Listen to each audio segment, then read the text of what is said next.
2022। विषय इतिहास का दूसरा दिन का क्लास चल रहा है।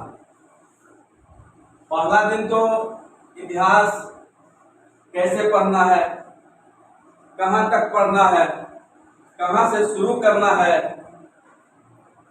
क्या क्या पढ़ना है, क्या नहीं पढ़ना है, उस पर चर्चा हुई थी। और कल हम इतिहास का पूरा प्रारूप बता दिए थे कि अगर शिक्षक नहीं भी रहेगा तो विद्यार्थी उस प्रारूप के अनुकूल इतिहास को कवर कर लेगा पढ़ करके स्वयं सेल्फ स्टडी से। लेकिन इतिहास का प्रारूप के बाद जो चैप्टर अध्याय प्रारंभ होता है वो पहला अध्याय है आपका प्राचीन भारतीय इतिहास का स्रोत। प्राचीन भारतीय इतिहास का जो पहला चैप्टर हम लिखाए थे कि कहाँ से शुरू करना है, तो वो है भारतीय इतिहास का स्रोत या प्राचीन भारतीय इतिहास के स्रोत। प्राचीन भारतीय इतिहास के स्रोत मुख्यतः तीन है। पहला है पुरातात्विक स्रोत, दूसरा है साहित्यिक स्रोत, तीसरा है विदेशियों का विवरण। अब इसी में कुछ छोटे छोटे पार्ट्स हैं। जिस तरह से रेलगाड़ियां पार्ट के समूह पर आगे बढ़ती है और जिस तरह से हमारा शरीर जो है छोटे छोटे पार्ट से बना हुआ है, उसी तरह से भारतीय इतिहास के स्रोत को तीन पार्ट में हम बांटे हैं: पुरातात्विक स्रोत, साहित्यिक स्रोत, विदेशियों का विवरण। तो पुरातात्विक स्रोत में बहुत से छोटे छोटे पार्ट्स हैं, साहित्यिक स्रोत में भी छोटे छोटे पार्ट्स हैं और विदेशियों का विवरण में भी छोटे छोटे पार्ट्स को दिखाया जाएगा, बताया जाएगा। और क्या क्या पार्ट्स हैं, पार्ट्स से रिलेटेड तो हम अलग वस्तु से कर रहे हैं, लेकिन यहाँ जो है इसमें क्या पढ़ना है उसके बारे में बता रहे हैं उदाहरण के साथ। अब यहाँ देखिए पुरातात्विक स्रोत है। पुरातात्विक स्रोत में अभिलेख आते हैं, सिक्के आते हैं, मूर्तिकला आते हैं, चित्रकला आते हैं, स्मारक आते हैं। उसके बाद है साहित्यिक स्रोत है। साहित्यिक स्रोत में धार्मिक साहित्य है, गैर धार्मिक साहित्य है। फिर है विदेशियों का विवरण। विदेशियों का विवरण में है यूनानी लेखक है, चीनी का विवरण है, अरबी का विवरण है। इतने सारे जो हैं प्राचीन भारतीय इतिहास के तीन स्रोत के छोटे छोटे पार्ट्स हैं। अब इस पार्ट्स में हम अध्ययन करेंगे। क्या अध्ययन करेंगे? पहला है अभिलेख। अभिलेख के अध्ययन को कहते हैं एपिग्राफी। अभिलेख के अध्ययन को क्या कहते हैं? एपिग्राफी।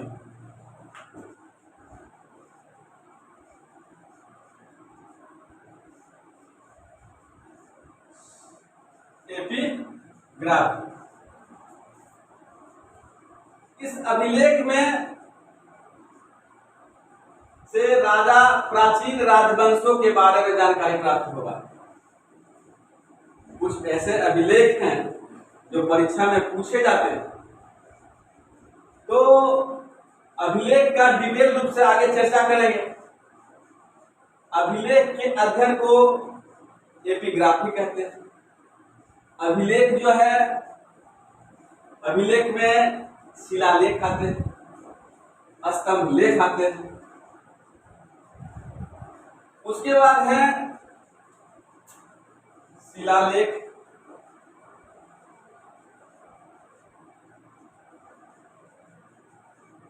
स्तंभ लेख। ये जो है स्टडी है, इसका स्टडी, स्टडी को कहते हैं एपिग्राफी। उसके बाद है सिक्के हैं, सिक्कों के अध्ययन को कहते हैं न्यूमिस्मेटिक, न्यूमिस्मेटिक, सिक्कों के अध्ययन को कहते हैं न्यूमिस्मेटिक। उसके बाद कुछ सिक्के भी हैं,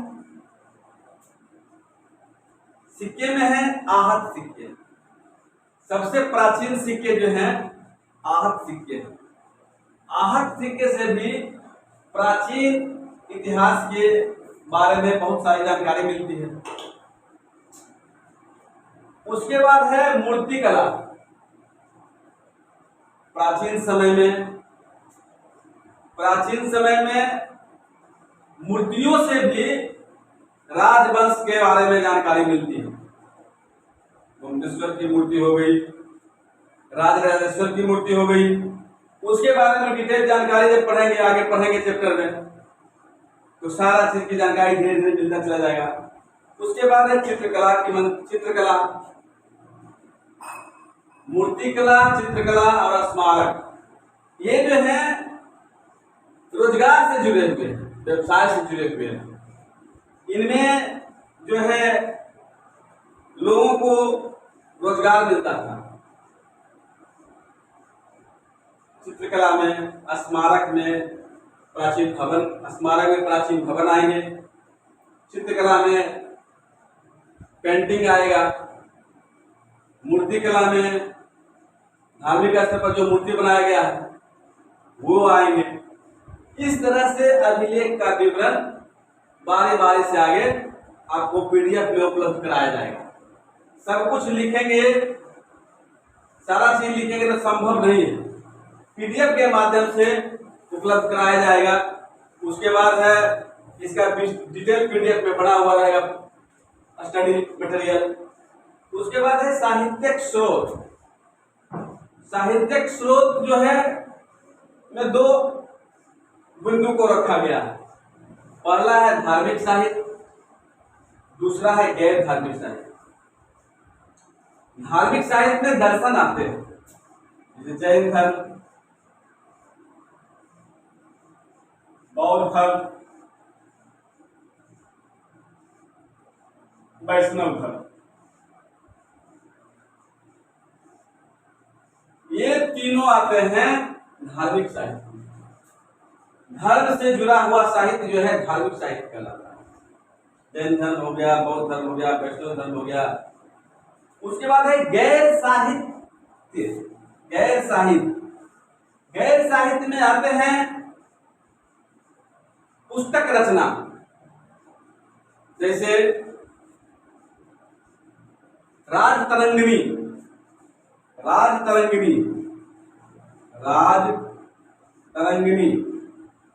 का लेखक कल्हण है। राजतरंगिणी को किसने लिखा? कल्हण ने लिखा। इस पुस्तक में कल्हण ने क्या लिखा? तो कश्मीर के राजाओं का इतिहास, कश्मीर के राजाओं के बारे में लिखा, लिखे।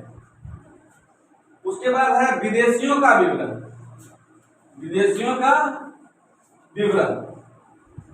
का विवरण में है हेरोडोटस, मेगास्थनीज।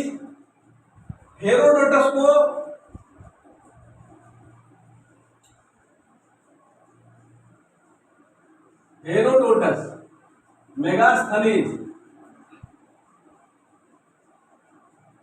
हेरोडोटस को फादर ऑफ हिस्ट्री कहा जाता है, इतिहास का पिता। इसके पहले हम लिखा चुके हैं, इतिहास के पिता। और मेगास्थनीज जो है, इनका बहुत फेमस किताब लिखा हुआ है इंडिका।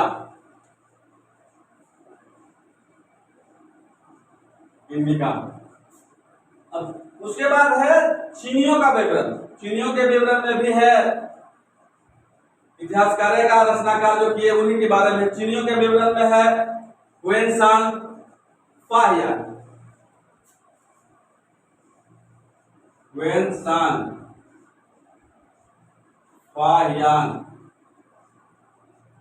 हुएनसांग हर्षवर्धन के समय भारत आया था। हुएनसांग हर्षवर्धन के समय भारत आया। और फाहियान जो है चंद्रगुप्त द्वितीय के समय भारत आया था। अरबी लेखक में है अलबरूनी। अलबरूनी महमूद गजनवी के समय भारत आया। उसके बाद है इब्न बतूता। Ibn Battuta. उसके बाद है मार्को पोलो। Marco Polo.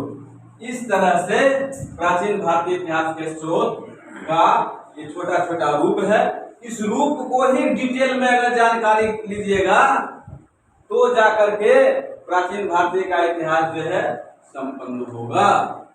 इस तरह से आगे कोशिश करेंगे कि इसका पीडीएफ बना करके आप लोगों को उपलब्ध कराया जाएगा। इतिहास के पुरातात्विक स्रोत में सबसे पहले हम लिखाए थे अभिलेख। सबसे पहले अभिलेख का चर्चा किए थे। तो अभिलेख से संबंधित महत्वपूर्ण तथ्य निम्नलिखित ये है। अभिलेख से संबंधित महत्वपूर्ण तथ्य कुछ है जो कि परीक्षा में अक्सर पूछा जाता है। सबसे पहले इसमें क्वेश्चन पूछा जाता है कि हाथी गुफा अभिलेख किस राजा से संबंधित है, किस राजा के बारे में जानकारी मिलती है। तो हाथी गुफा अभिलेख जो है राजा खारवेल है। हाथी गुफा जो है कलिंग राजा खारवेल, और राजा खारवेल भी लिखा हुआ था। राजा खारवेल जो था वो कलिंग का राजा था, इसलिए यहां हम लिख दिए हैं कलिंग राजा खारवेल। उसके बाद है देवपारा अभिलेख। देवपारा अभिलेख से संबंधित बंगाल का राजा विजय सेन, बंगाल का राजा विजय सेन के बारे में जानकारी मिलती है। उसके बाद है ऐहोल अभिलेख। ऐहोल अभिलेख जो है चालुक्य नरेश पुलकेशिन द्वितीय से संबंधित है। गिरनार अभिलेख। गिरनार अभिलेख रुद्रदामन नामक राजा से संबंधित है। नासिक अभिलेख गौतम बालश्री राजा से संबंधित है, इसके बारे में जानकारी मिलती है। उसके बाद है भीतरी स्तंभ लेख। भीतरी स्तंभ लेख स्कंदगुप्त से, स्कंदगुप्त के बारे में जानकारी मिलती है। और अभिलेखों से संबंधित सबसे इम्पोर्टेंट बात, सबसे इम्पोर्टेंट तथ्य है अशोक का अभिलेख को सबसे पहले किसने पढ़ा, या सबसे पहला सबसे प्राचीन अभिलेख कौन सा है। तो अशोक का अभिलेख है। सबसे पहले अशोक के अभिलेख कौन पढ़ा, जेम्स प्रिंसेप ने पढ़ा। कब पढ़ा, 1837 ईस्वी में पढ़ा। यहाँ हम लिख दिए हैं नोट में कि सबसे प्राचीन अभिलेख अशोक के मास्मिकी नामक स्थान से प्राप्त गुर्जर अभिलेख है। गुर्जर अभिलेख में अशोक का नाम उल्लेखित है, यानी अशोक का नाम मिलता है। दूसरा है अशोक के अधिकतर अभिलेख जो है ब्राह्मी लिपि में है, और ब्राह्मी लिपि जो है बाएं से दाएं लिखी जाती है। बाएं से दाएं लिखी जाती है ब्राह्मी लिपि। क्वेश्चन आया था परीक्षा में कि अशोक के अभिलेख को सबसे पहले किसने पढ़ा? उत्तर होगा जेम्स प्रिंसेप 1837। उसके बाद ऐसे अगर नहीं देगा तो वो पूछेगा कि ब्राह्मी लिपि को सबसे पहले किसने पढ़ा? तो ब्राह्मी लिपि को सबसे पहले पढ़ा यही 1837 में जेम्स प्रिंसेप नामक विद्वान ने। जेम्स प्रिंसेप नामक विद्वान ने। इस तरह से अभिलेख से संबंधित महत्वपूर्ण तथ्य को हमने बता दिया है। उसके बाद है सिक्का है, मूर्ति है, और मूर्ति के बाद हो गया स्मारक है, चित्रकला है, ये सारी चीज हैं।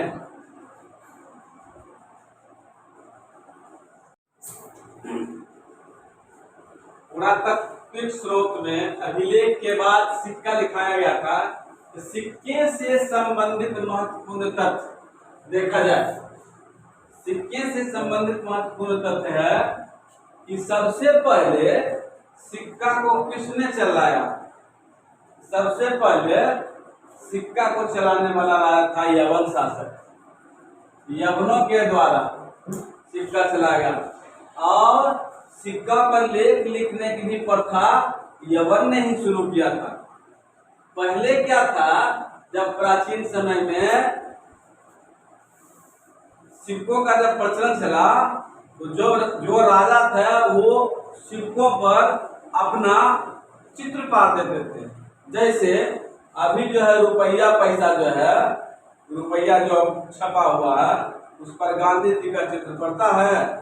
तो उसी समय जब राजा महाराजा जिस समय राजपाट करते थे वो अपना चित्र परवा देते थे सिक्का पर। इस तरह से उसी के अनुरूप आज भी रुपया पैसा पर भारत में जो रुपया पैसा छपता है, अभी हमारे देश को आजाद कराने में महात्मा गांधी का बहुत ही अच्छा योगदान था। उन्हीं के लिए गांधी जयंती मनाया जाता है। तो उन्हीं का चित्र चलते आ रहा और उसी प्रकार से प्राचीन समय में सिक्का जो राजा रहता था उस सिक्का पर अपना फोटो छपवा देता था।